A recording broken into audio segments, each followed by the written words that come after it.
Yona sedang melihat-lihat pakaian anak-anak dan dia merasakan ada yang menarik keroknya. Dia bertanya kepada anaknya, "Ya, ada apa nak? Apakah kamu butuh sesuatu?" Gak ada jawaban. Dia masih melihat anaknya yang berumur 6 tahun ini. Dia melihat mata anaknya itu tiba-tiba terbuka lebar. Dan Yona bertanya, "Ada apa nak? Ada apa?" Anak kecil itu bilang, "Ma, kayaknya kita harus pulang sekarang deh." "Kenapa? Ada apa emangnya?" "Mau pipis ya anak mama. Bentar ya, mama sebentar lagi selesai. 5 menit lagi, oke?" Anaknya itu menjawab, "Enggak. Ajusi itu bilang kita harus pergi sekarang." Yona sepintas langsung melihat sekeliling. Jadi jelas nggak ada siapa-siapa di dekat mereka. Dan jelas nggak ada Ajusi di sini. Ajusi itu kayak pria tua. Semua karyawan di toko pakaian anak-anak ini adalah para perempuan muda. Jadi dia bingung. "Ajusi mana yang kamu maksud?" "Sebentar ya, mama sebentar lagi kok." Anak itu melihat ke atas lagi dan berkata, "Ajusi di sana bilang bahwa kita harus pergi." Tangan dia lalu menunjuk ke udara. Yona, ibunya, masih melihat nggak ada siapa-siapa. Dia bertanya, "Kamu serius ngeliat seorang Ajusi? Gimana penampilannya emang?" Anak itu lalu bilang, Dia berdarah, Ma. Dia sekarang sedang mencoba memeluk kasir yang ada di sana." Yona masih nggak pergi, karena dia pikir anaknya hanya mengarang suatu cerita. Dia pasti bosan di toko baju ini, karena nggak ada mainan di sini. Itu pikiran Yona terhadap anaknya waktu itu. Dan tentu aja, nggak ada pria tua yang berdarah di sini. Ini itu mall mewah. Semua orang kalau mau ke mall ini, pasti mereka pakai pakaian terbaik mereka. Semua harga yang dijual di mall ini itu minimal harganya 14 juta rupiah malah. Tetapi, ini adalah rumor yang beredar di Korea pada waktu mall ini runtuh.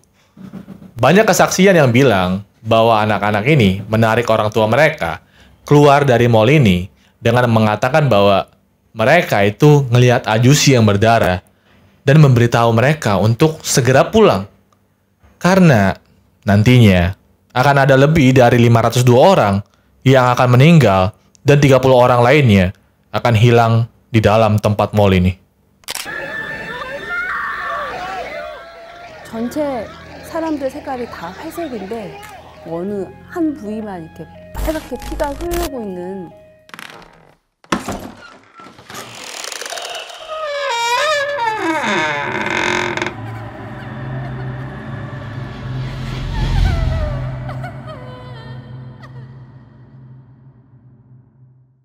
Halo, kenalin, nama gue Mechal.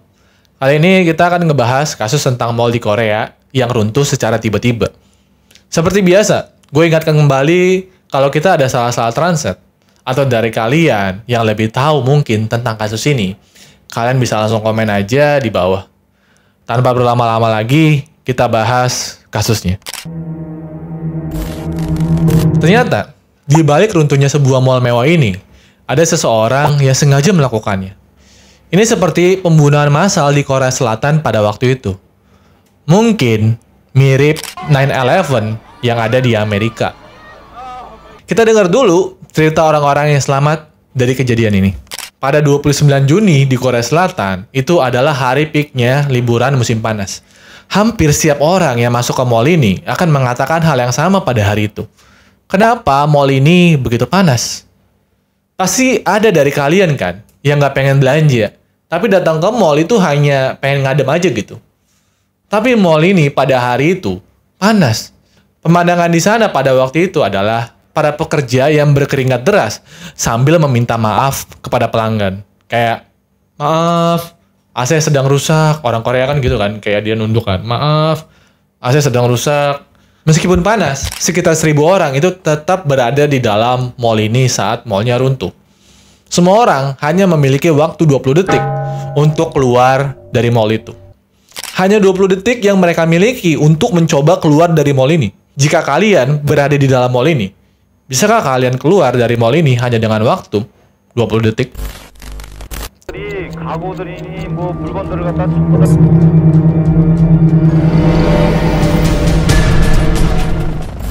Doha adalah seorang maknya di pekerjaannya. Maknya tuh artinya bahwa dia adalah yang termuda di antara semua rekan kerjanya. Bukan kayak junior, bukan. Tapi kayak dia emang benar-benar yang paling muda di antara rekan kerjanya. Karena dia yang paling termuda, jadi semua koleganya itu bersikap santai kepadanya. Padahal di kerjaannya ini, pada hari ini itu hanya sedang mengeluh di sepanjang hari. Dia berkata, ini nggak adil. Kita bekerja di restoran di lantai 5. AC-nya rusak. Semua restoran lain di lantai ini tutup. Kenapa kita masih tetap buka sih? Masalahnya itu, emang ada ya customer yang mau datang panas-panasan gini? Sepanjang hari itu AC-nya nggak nyala. Dia berada di depan stand saat mengatakan itu. Tiba-tiba, seorang leader chef itu keluar dari dapur dan berteriak, "Keluar! Kalian keluar! Keluar kalian sekarang juga!" Doha nggak mendengarkan hal itu. Dia hanya bilang, "Oke, ada apa lagi ini?" Chef ini berlari langsung ke arah Doha, mendorong punggungnya dan berkata, "Idiot, udah gue bilang lari." Dia lalu ngelihat ke atas, dan dia ngelihat ada 5 orang yang sedang berlari-lari ke tangga darurat. Dia langsung mulai melompati kursi-kursi dan meja yang ngehalangin jalan dia. Dia juga berlari ke arah yang sama dengan mereka, yaitu tangga darurat. Dia nggak tahu apa yang sedang terjadi. Yang dia tahu itu bahwa adalah semua orang itu lari. Jadi dia ikutan lari aja gitu. Satu persatu, lampu di langit-langit ini itu mulai pecah. Dan semakin gelap. Doha hanya memiliki waktu 20 detik untuk selamat dari keadaan ini. Dia adalah seorang karyawan lain di mall. Dia bekerja di lantai basement. Dia menjual pernak-pernik rumah di salah satu toko peralatan rumah tangga. Hari itu dia ngambil istirahat lebih awal karena sangat panas. Dia ngerasa sepanjang hari jika dia bergerak cepat atau sedang berpikir, dia akan berkeringat deras. Jadi dia mencoba bergerak perlahan, menghemat energinya. Dia harus melawan setiap pikiran negatif yang muncul di pikirannya. Dan saat dia kembali ke toko, manajer oninya atau seorang seniornya itu berlari ke arahnya dan berteriak, "Pergi dari sana. Berbaliklah. Lari. Lari." Hal terakhir yang dia ingat adalah pecahan-pecahan pernak-pernik rumah itu pecah. Dia hanya memiliki waktu 20 detik untuk selamat. Sarah, 19 tahun, baru aja lulus dari SMA-nya. Sekarang dia bekerja di salah satu toko pakaian anak-anak kelas atas yang berada di lantai basement mall. Dia seharusnya nggak bekerja hari itu. Tetapi rekannya itu memintanya untuk tukeran shift. Saat dia kembali dari istirahat makan siangnya, dia merasakan sesuatu yang sangat aneh. Ada angin dingin yang terasa sangat menyejukkan. Tentu dia merasakan angin dingin itu karena seharian dia itu hidup tanpa AC di mall ini. Tapi, apakah kalian menyadari ada yang aneh? Iya, kok bisa ada angin? Yang dia rasakan adalah angin dari beton-beton yang mulai berjatuhan. Sarah hanya memiliki waktu 20 detik untuk selamat. Pada saat itu, semua stasiun TV itu memberitakan hal ini. Sampong Mall, yang dikenal mall untuk para elit, itu baru aja runtuh. Diperkirakan ada 1.000 orang di dalam saat hal tersebut terjadi. Hingga saat ini, penyelidik itu belum mengetahui penyebab dari runtuhnya mall ini. Bahkan saat itu, ada spekulasi bahwa ini itu bisa jadi serangan teroris dari Korea Utara.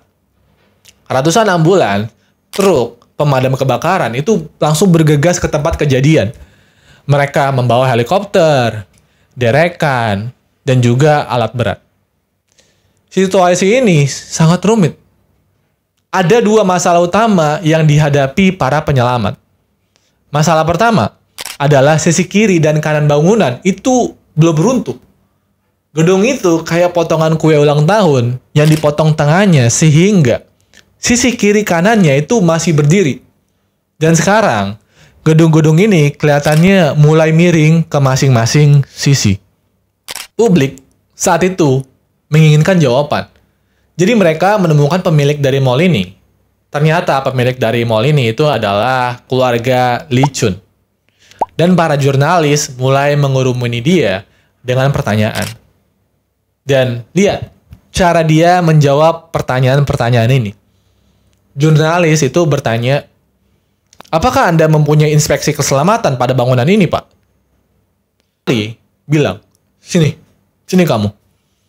Kami punya banyak orang datang dan pergi dari bangunan ini. Apa kalian pikir jika kami tahu bangunan ini akan runtuh, kami akan tetap membukanya? Tentu aja kami mempunyai inspeksi pemeriksaan gedung setiap saat. Saya itu cuma pemilik. Saya datang ke sini itu hanya untuk menghadiri rapat yang seminggu sekali. Jadi jika kalian nanya harus bertanya kepada siapa tentang hal ini, tanyakan aja ke manajemen gedung itu. Dalam kata lain, ini jadi kayak permainan salah-salahan antara siapa yang salah, siapa yang benar. Terus dia ngomong lagi, gini loh maksudnya, kami nggak punya motif untuk tetap membuka mall jika kami tahu mall ini akan runtuh. Tetapi sebagai perusahaan, ini bukan hanya tentang kematian seseorang. Ini itu tentang properti kita, tentang properti perusahaan saya. Dia membandingkan 502 orang yang meninggal dengan kehilangan propertinya, yaitu sebuah mall. Dia lalu mencoba berargumen lagi.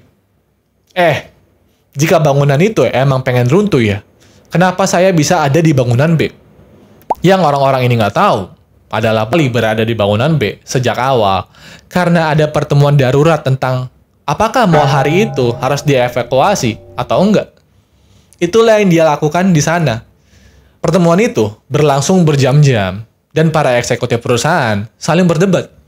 Jadi Lee dan putranya yang merupakan presiden mall itu berargumen bahwa jika mall itu ditutup, itu tentu aja akan mempengaruhi untuk penjualannya di liburan musim panas ini. Dewan eksekutif langsung berargumen lagi. Itu nggak masalah, karena jika bangunan ini runtuh, atau bahkan jika langit-langitnya runtuh, dan apalagi jika ada seseorang pelanggan yang terluka, itu bisa jadi itu akan lebih buruk lagi untuk perusahaan.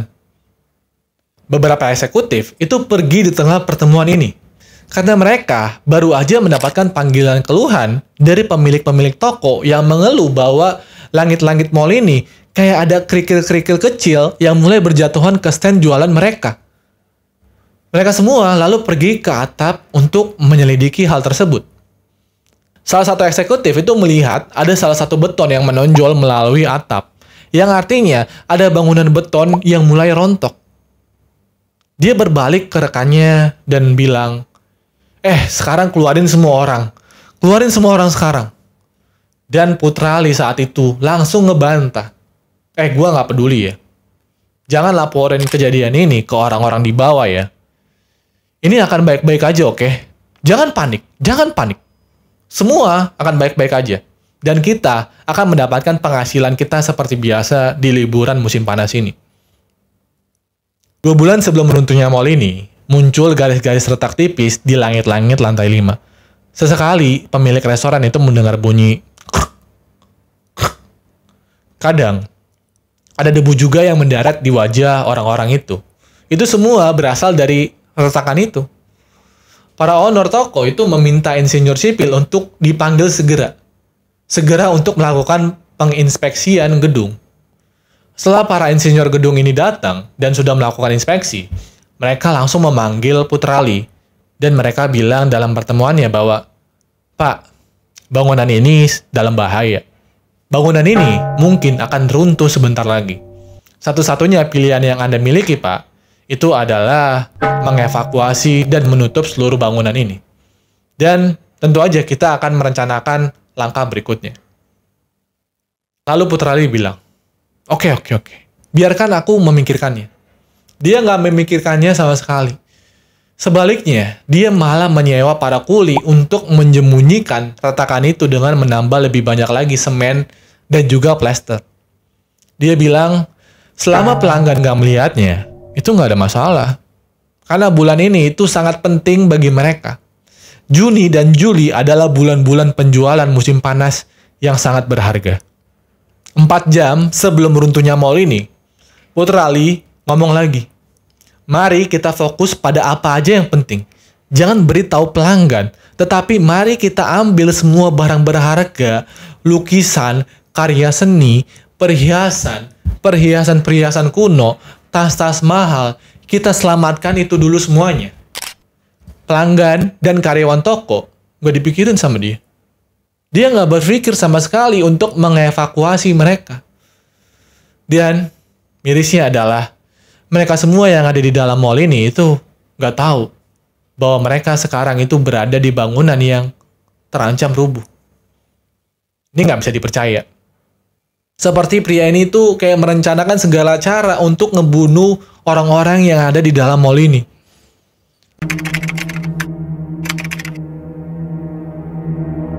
Karena mall ini itu menghasilkan sekitar 6 miliar rupiah per hari. Dan mereka bilang, kita itu nggak bisa kehilangan angka sebesar itu. Alhasil, banyak korban yang tewas seketika. Lainnya mati lemes. Lainnya berdarah sampai mati. Dan beberapa juga ada yang kelaparan sampai mati. Dan banyak juga dari mereka itu mati karena tenggelam puing-puing beton dari gedung ini. Pada akhirnya, pengadilan menghukum Lee Jun dan putranya itu dengan 7,5 tahun penjara untuk Lee Jun. Dan putranya mendapatkan 7 tahun di penjara. Itu aja untuk kasus kali ini. Apa tanggapan kalian terhadap kasus ini? Komen di bawah. Stay safe semuanya. Sampai jumpa di hari Minggu di episode berikutnya.